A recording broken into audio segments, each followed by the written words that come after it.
Welcome to 1984 Lore, and today we continue our look into the characters of the book. As always, this naturally involves spoilers, so if you've never enjoyed reading or listening to this fantastic book, I strongly urge you to pause your journey here. Do so before continuing. In a loose way, the novel has three antagonists. Firstly, and most mysteriously, Big Brother, the nominal leader of Oceania, who may or may not actually exist in the flesh. Secondly, O'Brien, the high-ranking inner party member, who confronts and cures Winston in the third part of the book. And finally, perhaps most insidious of all, Mr. Charrington.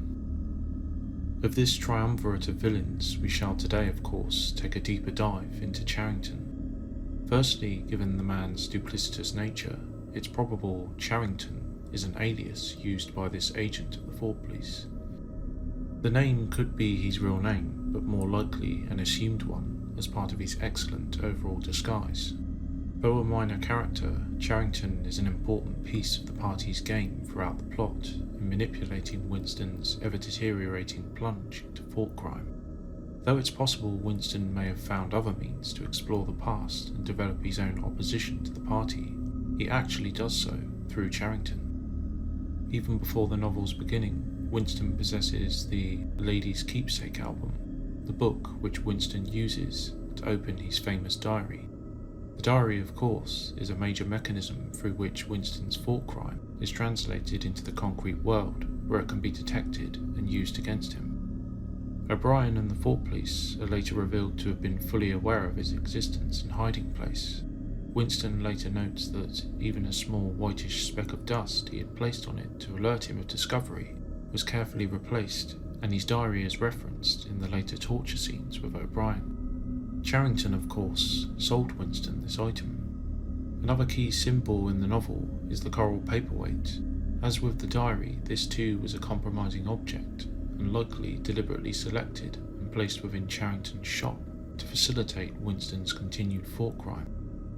Though this is speculation on my part, it's likely that, given the purpose of all this is to entrap potential thought criminals, such items are placed to entice thought crime in targets. Another object Winston potentially could have obtained was the picture of St. Clement Danes, though on consideration he declined to purchase it. On the coral paperweight, this represented a very real, to Winston at least, tie to the past, though it's just as likely even this was in fact a clever fabrication of the Fort Police, merely made to fool people like Winston.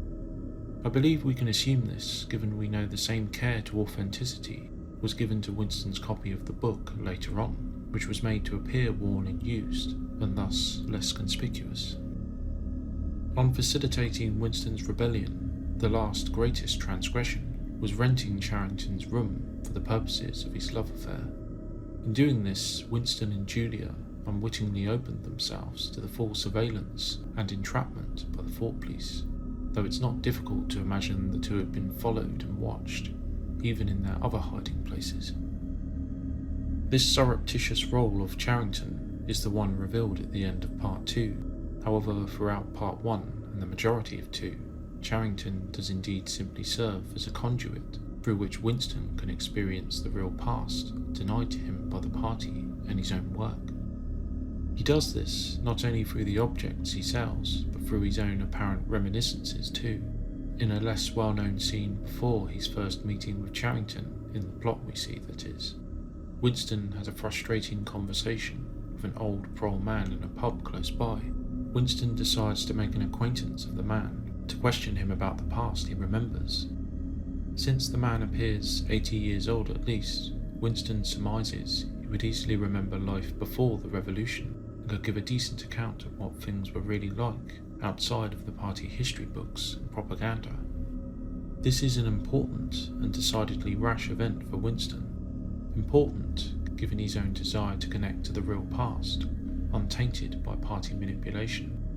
Unfortunately, Winston's questions about whether the man's life was better before or after the revolution are not satisfactorily answered, the man simply speaking of personal events and recollections unconnected with Winston's own specific inquiries. Generally too, Winston's work in the records department also placed him face to face with the horrifying reality the seemingly eternal and continuous present, in which the party is infallible on a daily basis. This is all important to recall as it contrasts with the apparent release Charrington gives to Winston, especially after the meeting with the old prole, which serves to spur Winston into Charrington's shop. In contrast, Charrington provides the apparent window into the past that Winston craves. He was the man who already provided the diary and now the coral paperweight. Charrington also provides general clear information on the picture Winston views, and then the beginning of the rhyme, "Oranges and lemons, say the bells of St. Clement's," later adding the line, "You owe me 3 farthings, say the bells of St. Martin's." On a meta level, the character's role in the plot seems to be as the personification of the Fort Police. Just as O'Brien later acts as a manifestation of the party itself, Charrington serves to give a face to the party's ubiquitous enforcers. Charrington is simply another horrific dimension of the party's absolute power over the lives of its citizens, a point we shall explore presently.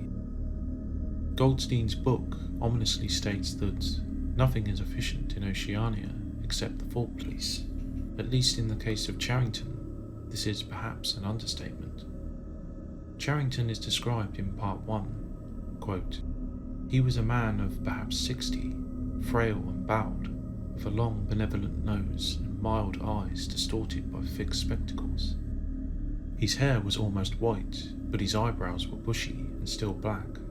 His spectacles, his gentle fussy movements, and the fact that he was wearing an aged jacket of black velvet gave him a vague air of intellectuality, as though he had been some kind of literary man, or perhaps a musician. His voice was soft, as though faded, and his accent less debased than that of the majority of proles." Later, Charrington himself fills in the gaps somewhat, telling Winston he was 63 years old and a widower, that the former owner of his shop was Weeks, and that he had inhabited the place for some 30 years. Most, if not all of this is, of course, simply part of his disguise, as we shall see. Winston, for his part at the end of Part 1, and up to his capture in Part 2, is wholly taken in by Charrington, not clearly suspecting anything untoward in him. Julia, too, never mentions any suspicions. Indeed, Winston even spares a fleeting thought for Charrington when captured, briefly wondering about him before he is actually revealed. By the end of Part 2, the Fort Police had obviously decided the game was up. It seems Winston and Julia had slept the clock around into the next day, perhaps leaving their watchers little choice but to finally spring their trap. Creepily, it's Charrington's assumed voice that also emanates through the revealed telescreen, apart from the iron voice. This part of the scene is incidentally strong evidence of a certain malice and enjoyment in his work, apart from merely apprehending thought criminals. As following on from the iron voice's repetition of Julia's, we may as well say goodbye. Charrington's voice changes or chimes in, saying, quote, "And by the way, while we are on the subject, here comes a candle to light you to bed. Here comes a chopper to chop off your head." In addition, we can see by the subdued reaction of the guards as Charrington enters the room that fear of the Fort Police is indeed near universal, even within the other enforcers of the party itself. It's at this point, too, that Winston notes that for the first time in his life he was, almost certainly, in the presence of a member of the Fort Police. The extent of Charrington's disguise and the lengths the party has gone to incriminate and catch him are startlingly revealed. Quote, "The Cockney accent had disappeared. Mr. Charrington was still wearing his old velvet jacket, but his hair, which had been almost white, had turned black. Also, he was not wearing his spectacles. He was still recognisable, but he was not the same person any longer. His body had straightened and seemed to have grown bigger. His face had undergone only tiny changes that had nevertheless worked a complete transformation. The black eyebrows were less bushy, the wrinkles were gone. The whole lines of the face seemed to have altered. Even the nose seemed shorter. It was the alert, cold face of a man of about 35. It's sometimes said of 1984 how it's a story of hope, given it shows just how much a government has to do to warp an individual to its will. Winston had to be tortured and broken over months in the Ministry of Love. Similarly, at least at the time of the novel's writing, Charrington himself represents just how far the state is willing to go to monitor and entrap dissidents. The character, a scary symbol of absolute and efficient surveillance, such as that Winston notes several times throughout his journey that the Fort Police would inevitably get him.